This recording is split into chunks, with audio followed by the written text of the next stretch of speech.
Assalamualaikum warahmatullahi wabarakatuh. Perkenalkan, nama saya Zafira Putri Arianto dari kelas 7B. Hari ini saya mendapat tugas Bahasa Indonesia dari Ibu Kosya Frida untuk mengomentari dua buku non-fiksi dan juga buku fiksi. Yang pertama saya akan komentari adalah buku non-fiksi yang berjudul Raden Ajeng Kartini. Sebelum itu saya akan memberitahu dulu unsur-unsur buku non-fiksi. Unsur-unsur buku non-fiksi yaitu bagian cover buku, rincian subbab, judul subbab, isi buku, cara penyajian isi buku, bahasa yang digunakan, dan sistematika. Rincian subbab pada buku Raden Ajeng Kartini yaitu Raden Ajeng Kartini adalah seorang perempuan yang gigih dalam berjuang mengangkat harkat dan martabat kaum perempuan. Ia dikenal sebagai tokoh emansipasi perempuan atau emansipasi wanita. Emansipasi merupakan upaya pembebasan perempuan dari penindasan dan diskriminasi oleh pihak-pihak tertentu.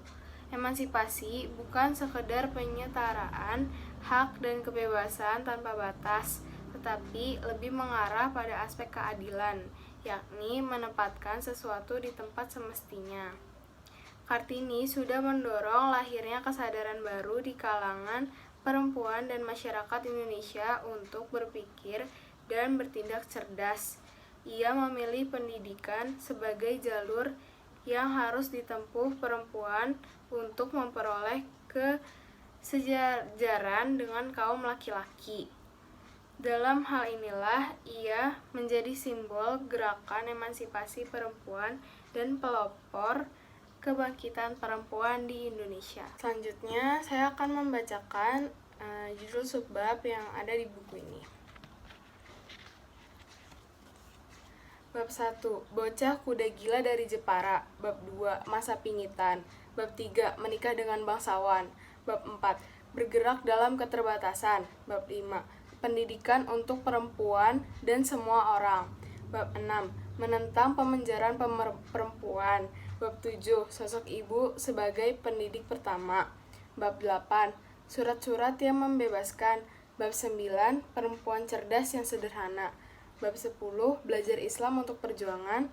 Bab 11. Akhir hayat. Isi buku ini menceritakan kisah hidup Kartini dari mulai ia lahir sampai ia wafat. Menceritakan secara detail bagaimana susahnya perjuangan Kartini dulu saat ia membela kaum perempuan.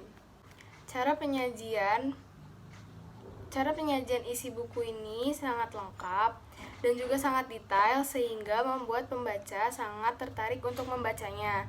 Bahasa yang digunakan juga menggunakan bahasa baku.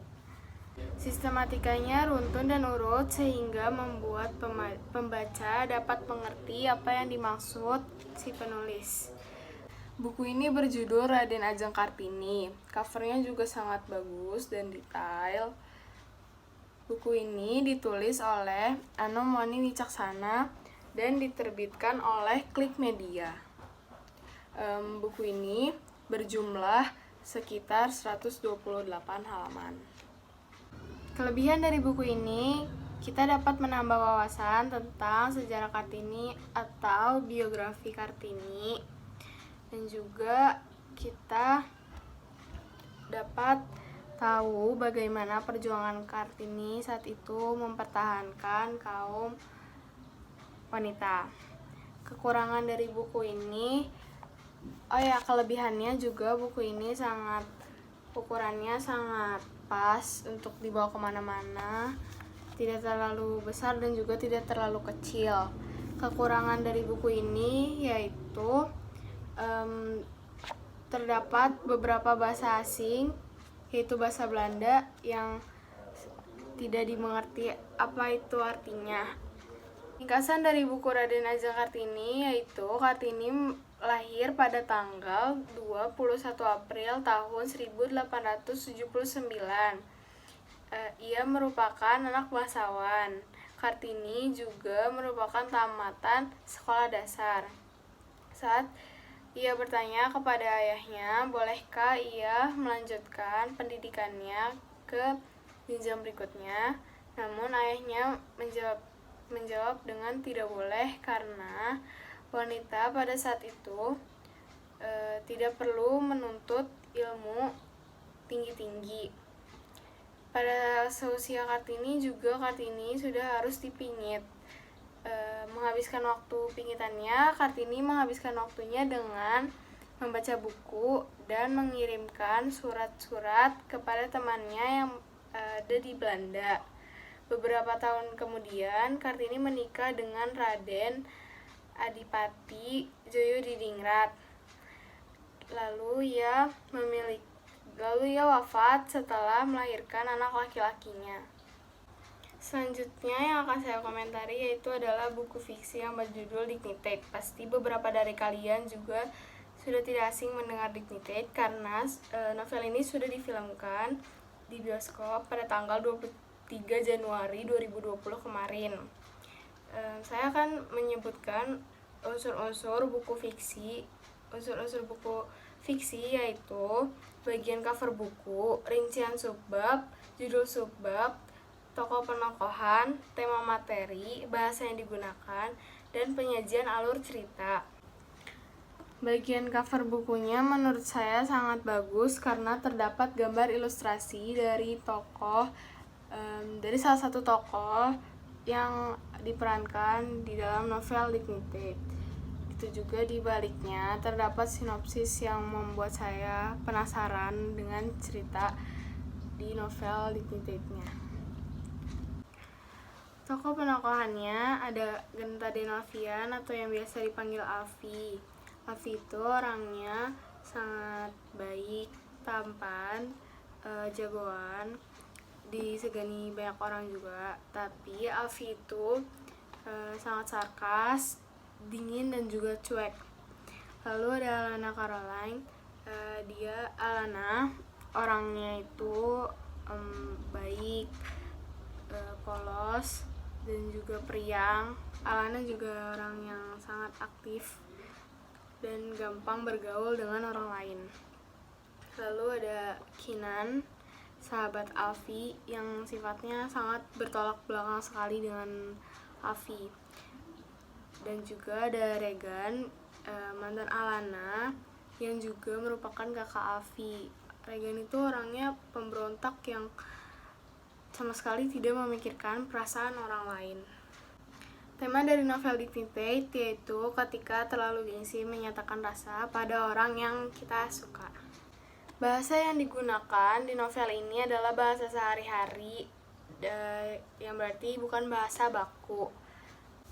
Penyajian alur ceritanya maju karena menceritakan tentang bagaimana Alfi bertemu dengan salah satu murid pindahan di SMA-nya yang bernama Alana, dan Alana mampu meruntuhkan pertahanan Alfi untuk tidak menjomblo lagi.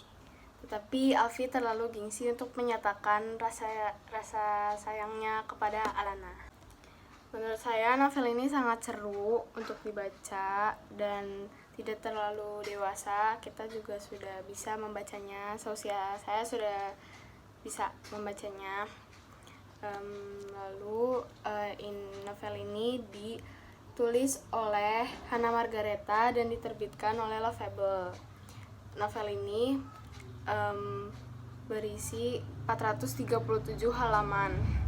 Kekurangan dari novel ini ya seperti yang tadi sudah saya bilang, novel ini sangat tebal, 437 halaman, sehingga membuat pembacanya tuh seperti malas untuk membaca novel ini. Tapi kelebihannya kita menjadi tahu bahwa kita tidak boleh menjadi orang yang gengsian, dan juga penyesalan itu berada di akhir. Lalu kita juga gak boleh galak-galak jadi orang, dan juga ceritanya sangat seru karena juga sudah ditayangkan di bioskop kemarin.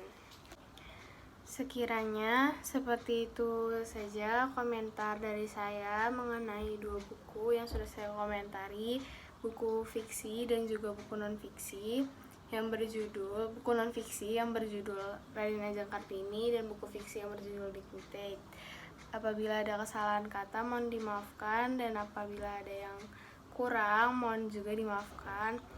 Wassalamualaikum warahmatullahi wabarakatuh.